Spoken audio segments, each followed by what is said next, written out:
Hello everyone, welcome to class. आज हम करेंगे 10th क्लास की ज्योग्राफी का फर्स्ट चैप्टर जो कि है रिसोर्सेज एंड डेवलपमेंट। उसके हम एमसीक्यूज कवर करेंगे। जो ज्योग्राफी का फर्स्ट चैप्टर है उसको हम कवर कर चुके हैं। अगर किसी ने अभी तक नहीं देखा ना तो फटाफट देख कर आओ और फिर उसके एमसीक्यूज लगाओ। ठीक है, चलिए स्टार्ट करते हैं एमसीक्यूज।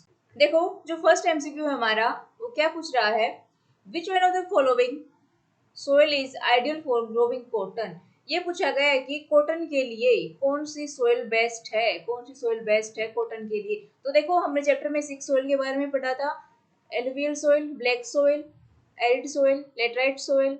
ठीक है, तो ये पूछा गया है कि इनमें से कौन सी सोइल बेस्ट है। ऑप्शन देख लेते हैं एक बार।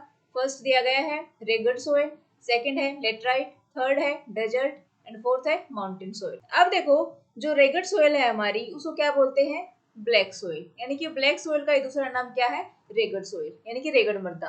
तो इसका हमारा आंसर होगा रेगड सोइल। तो फर्स्ट का आंसर क्या होगा हमारा, रेगड सोइल। चलिए नेक्स्ट देखते हैं। नेक्स्ट क्वेश्चन है हमारा, soil is formed by the process of. ये पूछा गया है कि मिट्टी कैसे बनती है, सोइल कैसे बनती है। ऑप्शन दिए गए हैं। फर्स्ट है डेनुडेशन, सेकंड है ग्रेडेशन, थर्ड है वेदरिंग एंड फोर्थ है इरोजन। अब देखो, सोइल कैसे बनती है। सोइल बनती है हमारी वेदरिंग की प्रोसेस से। वेदरिंग क्या होता है, रॉक्स और मिनरल्स का छोटे छोटे पार्ट में टूटना और उनका मिट्टी में मिल जाना, यानी कि अर्थ सरफेस में डिजोल्व हो जाना, क्या है, वेदरिंग। तो जो सोइल है हमारी वो किससे बनती है, वेदरिंग से। और जो इरोजन होता है, इरोजन क्या होता है, तेज हवा फिर बारिश के कारण हमारी मिट्टी की जो ऊपरी परत होती है ना वो बहकर चली जाती है, इसको क्या बोलते हैं, सोइल इरोजन। तो इसका हमारा आंसर क्या होगा, वेदरिंग। वेदरिंग से क्या बनती है, सोइल यानी कि मिट्टी। ठीक है, चलिए नेक्स्ट क्वेश्चन देखते हैं। हमारा नेक्स्ट क्वेश्चन है थर्ड। एक डेफिनेशन पूछी गई है, land left without cultivation for one or less than one agriculture year. ये पूछा गया है कि कोई खाली जमीन है, कोई खाली लैंड है, उसको एक साल तक ऐसे ही छोड़ दिया जाए, यानी कि उस पर कोई भी क्रॉप ना उगाई जाए, तो उसको क्या बोलेंगे। ऑप्शंस दिए गए हैं। कल्चरेबल वेस्टलैंड, सेकंड है current fellow land and third है वेस्टलैंड एंड फोर्थ है नन ऑफ द अबव। अब देखो, हमने चैप्टर में डिस्कस किया था वेस्टलैंड के बारे में, फेलोलैंड के बारे में, नॉन फेलोलैंड के बारे में। जो फेलोलैंड होती है ना वो क्या होती है, जिस जमीन पर, जिस लैंड पर एक साल तक कोई भी खेती न की जाए उसको बोलते हैं करंट फेलोलैंड। तो इसका हमारा जो आंसर है वो क्या होगा, करंट फेलोलैंड। नेक्स्ट क्वेश्चन है हमारा, there is enough for everybody's need but not for anybody greed. ये किसने कहा। देखो, चैप्टर में ये लाइन आती है ना कि सभी के लिए रिसोर्सेज क्या है, पर्याप्त मात्रा में है, सभी की नीड से पूरी हो सकती है, लेकिन ये किसी के ग्रीड के लिए नहीं है, किसी की लालच के लिए नहीं है। ये लाइन किसने कही थी, चलिए एक बार ऑप्शन देख लेते हैं। फर्स्ट है जवाहरलाल नेहरू, सेकंड है अटल बिहारी वाजपेयी, थर्ड है एम के गांधी एंड फोर्थ है सुंदरलाल बहुगुणा। तो इसका आंसर क्या होगा, आपको भी पता होगा क्योंकि हमने चैप्टर कवर कर लिया है। तो इसका आंसर है थर्ड, एम के गांधी। ठीक है, यानी कि गांधी जी ने कहा था कि हमारे इन्वायरमेंट में लोगों की जरूरतों को पूरा करने के लिए तो पर्याप्त मात्रा में रिसोर्सेज हैं, लेकिन किसी की लालच को पूरा करने के लिए कोई भी रिसोर्स नहीं है। ठीक है, ये किसने कहा था, गांधी जी ने। चलिए नेक्स्ट क्वेश्चन देखते हैं। हमारा नेक्स्ट क्वेश्चन है, रिसोर्सेज, वो resources which are surveyed and their quantity and quality have been determined और यूटिलाइजेशन आर नोन एज। ये पूछा गया है कि वो रिसोर्सेज जिनकी क्वांटिटी चेक की गई है, क्वालिटी चेक की गई है और उनको यूटिलाइजेशन के लिए डिटरमाइन किया गया है, वो रिसोर्सेज कौन से होते हैं। ऑप्शन देख लेते हैं एक बार। फर्स्ट है पोटेंशियल रिसोर्सेज, सेकंड है स्टॉक रिसोर्सेज, थर्ड है डेवलप्ड रिसोर्सेज एंड फोर्थ है रिजर्व्स। तो इसका हमारा आंसर क्या होगा, डेवलप्ड रिसोर्सेज। चलिए आगे देखते हैं। सिक्स्थ क्वेश्चन हमारा, which one of the following statement is correct. ये पूछा गया कि कौन सी स्टेटमेंट करेक्ट है, किस लिए, रिगार्ड टू इंटरनेशनल रिसोर्सेज। देखो, हमने चैप्टर में 4 रिसोर्सेज के बारे में डिस्कस किया था। फर्स्ट तो थे इंडिविजुअल रिसोर्सेज जो किसी की प्राइवेट प्रॉपर्टी होती है, सेकंड थे कम्युनिटी रिसोर्सेज जिसको पूरी कम्युनिटी यूज करती है, जैसे कि पब्लिक टॉयलेट्स हो गई, ठीक है, और थर्ड था हमारा नेशनल रिसोर्सेज एंड फोर्थ था इंटरनेशनल रिसोर्सेज। चलिए ऑप्शन देख लेते हैं एक बार। फर्स्ट दिया गया है, resources which are regulated by international institutions, resources which lie beyond the territorial waters and third है resources which are found along the international frontier and last है resources which are not yet developed, यानी कि वो resources जो अभी तक developed ही नहीं हुई है। तो इसका हमारा आंसर क्या होगा, resources which are regulated by international institutions, यानी कि जिन रिसोर्सेज को इंटरनेशनल इंस्टीट्यूशन हैंडल करता है उसको क्या बोलते हैं, इंटरनेशनल रिसोर्सेज। ठीक है, चलिए आगे देखते हैं। सेवेंथ क्वेश्चन है हमारा, the first international earth summit was held in. जो इंटरनेशनल समिट हुई थी, अर्थ समिट हमारी, वो कहाँ हुई थी। फर्स्ट है जेनेवा, सेकंड है न्यूयॉर्क, थर्ड है जापान एंड ऑप्शन डी है रियो डी जेनेरियो। तो ये जो अर्थ समिट थी ये कहाँ हुई थी, ब्राजील के रियो डी जेनेरियो में, यानी कि इसका आंसर क्या होगा हमारा, Rio de Janeiro.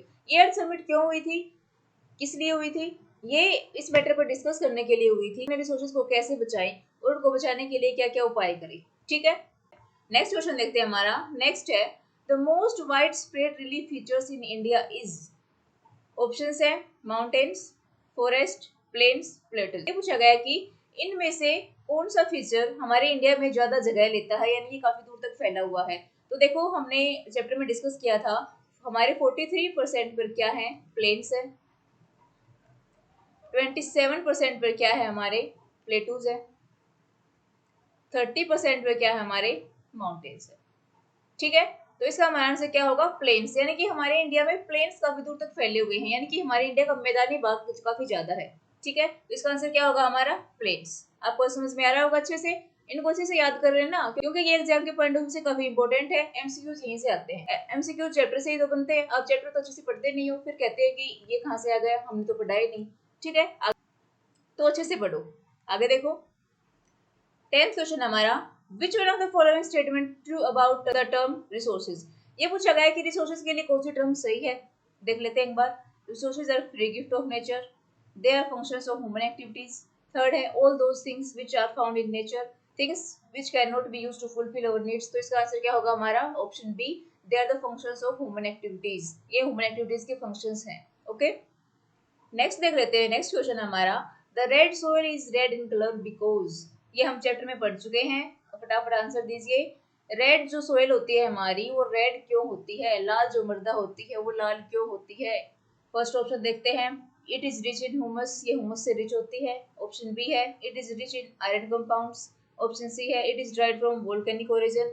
Option D है it is rich in potash. तो इसका हमारा आंसर क्या होगा, option B, it is rich in iron compounds. यानी कि इसमें आयरन ज्यादा होता है, Fe ज्यादा होता है, इसलिए इसका कलर क्या होता है, रेड, लाल होता है। ठीक है, नेक्स्ट देख लेते हैं, soil formed by intense leaching.